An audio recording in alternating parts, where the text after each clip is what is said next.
दुईटी नुआ गिनेस विश्व रेकर्ड कला अयोध्या दीपोत्सव।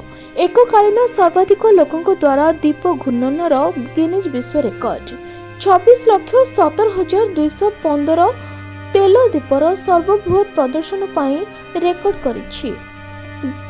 गिनेस विश्व रेकर्ड पुरस्कार ग्रहण करिसेंती मुख्यमंत्री योगी आदित्यनाथ।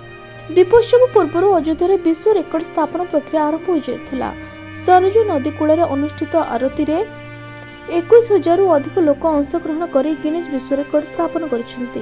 चलित वर्ष दीपोत्सव कार्यक्रम में एककालीन 26 लाख अधिक दीप जलाଯିवा सहित एक विश्व रेकर्ड सृष्टि होइछि। 2017 मसीहार अयोध्या दीपोत्सव कार्यक्रम अनुष्ठित हो आसुछि। प्रतिवर्ष एठार दीप संख्या वृद्धि पाउछि। प्रारंभ में एठार प्राय 1 लाख दीप जला जाइतिला। वर्तमान एही संख्या 26 लाख रे पहुंचिछि।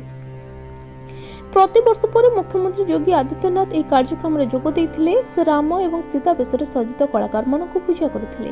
राम भक्त माने पूर्ण भक्तिर सहित दीपोत्सव उत्सव में अंशग्रहण करी एहार महिमा वृद्धि करथिले।